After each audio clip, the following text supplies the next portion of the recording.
Napapikit si Anika. Nang maramdaman ang labi ni Jeremy na lumapat sa labi niya. It was soft and tender. Anumang alalahanin niya tungkol sa kalagayan ng ama, at anumang usapan nila ni Zane Villarreal, ay gusto niyang kalimutan sandali. Gusto niyang namnamin ang damdamin niya sa binata.na bumabalot sa pagkatao niya. Ngayon lang siya nakaramdam ng ganito katinding pagmamahal. Kahit si Jude na mahigit 1 taon niyang naging kasintahan, ay pamalyang ipadama sa kanya ang ganitong damdamin. Nakapalibot na ang mga bisig ni Jeremy sa bewang niya, at halos buhat na siya nito. Matapos siyang halikan ay inilayo lang nito ng bahagya ang mukha sa kanya. Habang abot-abot pa rin ang paghinga nila dahil sa matagal na paghalik. Would you like to see the bedroom? Nakangiti nitong wika. Umirap siya dito at inihiwalay ang katawan, bagamat may ngiti rin sa mga labi. Nakalimutan kong itanong kung kanino ang penthouse na to. Dito mo ba dinadala ang mga past girlfriends mo? I don't have past girlfriends, sweetheart. You are my first. Kaya ingatan mo ang puso ko, nakangiti nitong wika. And for your information, wala akong dinadalang babae dito, bukod pa sa malayo ito sa club, hindi ko gustong magambala ang personal space ko. May suite ka na sa Villarreal Hotel, may penthouse ka pa.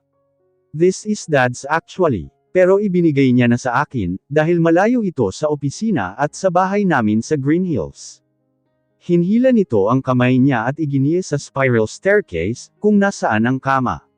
Agad umahan ang kakaibang pakiramdam ng muling yamakap sa kanya ang kasintahan, habang pareho silang sa salaming dingding nakatanaw. Malayo pala sa opisina, bakit dito tayo nagpunta? Gusto ko ang view dito. At kapag maraming problema sa opisina, mas gusto ko dito mamalagi. Napapanatag ang isip ko kapag nandito ako. Magulo ba ang isip mo ngayon, kaya dito mo ako dinala? Amused niyang tanong. Naningkit naman ang mga mata nito, na naaaliw sa mga tanong niya. I brought you here because I want to share a part of me, that I haven't shared with anyone. O baka naman may tinatago ka lang sa kondo mo. Isang malutong na tawa ang pinakawalan nito. Hindi ako nagdadala ng babae sa kondo ko. It is either sa club o sa kondo nila. But never in my place. Bakit naman? I hate cuddling after ano.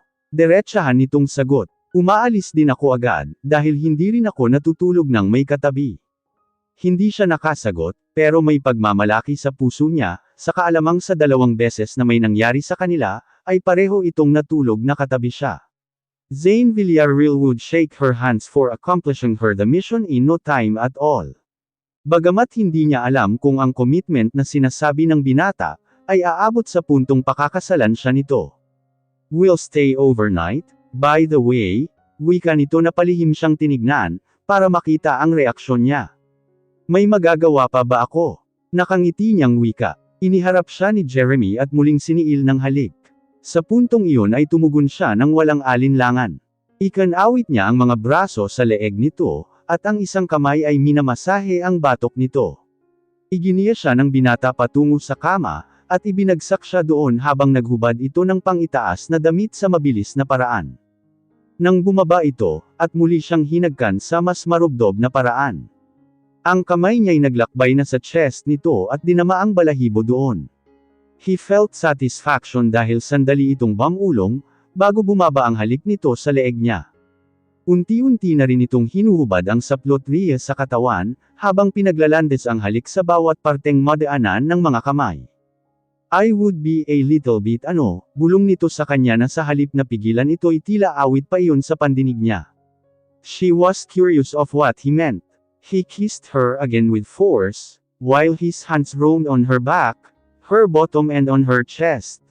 He brought one hand between her and pressed on her. His hands were exploring, tickling her senses and a fever was burning down to her skin. She whispered in happiness. She was enjoying his weight on her, enjoyed being with him and giving her unexplainable feeling and ecstasy, that she never felt with anyone. Nasaktan ba kita masuyo nitong tanong, habang nakaunan siya sa bisig nito.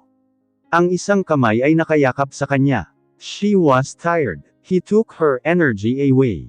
Pero sa kabila noon ay dinala din siya sa dakong hindi pa niya nararanasan sa tanang buhay niya. Do you do that with every girl you bed with? Curious niyang tanong marahan itong tumawa. I'm 30 years old sweetheart. Not 13. May kirot sa puso niya sa hindi lantarang pag-amin nito. Hindi na siya nagtataka kung bakit ito, hinahabol-habol ng mga babae. Huwag ka nang magselos, nakangiti pa rin itong wika, na tila nabasa ang pagkadismaya niya. Those girls were over now. Itinali ko na ang sarili ko sayo. Paano si Scarlett at si Cindy? Hindi pa rin siya paawat sa pagseselos. Forget Cindy. About Scarlett, I already gave you her proposal, kung may i-discuss ay kayo na ang mag-uusap. Siya ang kasama mo sa anniversary ng mommy at daddy mo, di ba? How did you know? Taka nitong tanong. Nakalimutan niyang ang ama nito ang nagsabi sa kanya. I just heard, tipid niyang sagot. Si dad ang nag-suggest nun. I will call her tomorrow to cancel it. I will talk to dad about us, anyway. Gusto niyang ipagtapat ang lahat ng usapan nila ng ama nito, pero minabuting ipaalam muna bukas bago niya gawin. Kahit ang pagiging isang desagan niya, ay gusto niya na ring ilahad kay Jeremy, kasama na ang dahilan ng pakikipagkita niya kay Benedict bukas. Let's have some dinner. Inalis nito ang braso sa pagkakaunan niya, at lumakad sa wardrobe na nasa harap rig kama. Kumuha ito ng 2 bathrobe, at inabot ang isa sa kanya. Wala kang dinadalang babae dito, pero may maliit kang bathrobe, puna niya dito nang makitang halos sakto lang sa kanya ang inabot nito. Bahagya ulit itong tumawa. Kanina lang iyan inakyat ng staff ng hotel sweetheart. Tanghali pa lang ay naka-prepare na lahat dito, pati ang dinner natin. Bumaba sila at tinungo ang pandalawahang mesa, kung saan nakahanda ang hapunan nila. Totoo ang sinabi nitong nakakapagdala ng kapanatagan sa isip ang ambience, at view ng penthouse doon. Pagkatapos kumain ay lumabas sila sa sliding door, at umupo sa balkonahe doon. Nakatanaw lang sila sa langit at sa mga nagtataasang gusali, habang nagkukwentuhan. Sandali niyang nakalimutan ang mga suliraning daladala. Maaga tayong aalis bukas Arlene, utos ng amang si Octavio sa anak, habang naghahapunan sila. Nabalitaan kong nandyan na si Zane Villarreal. Akala ko'y sa Lunes pa ang pakikipagkita natin sa kanya.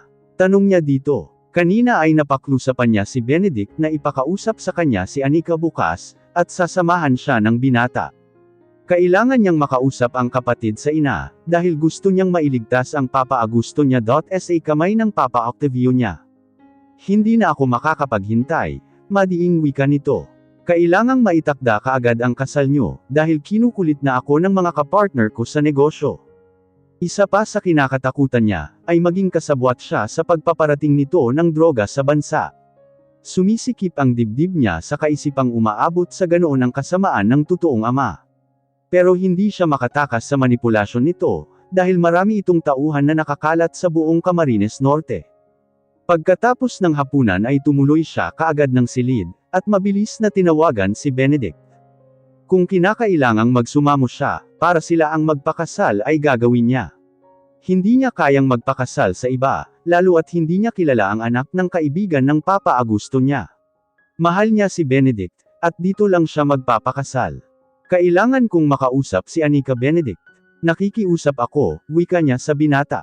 I can't give you her number Arlene, wika nito na ikinahina ng loob niya. I promised to protect her. Hindi ako kaaway Benedict.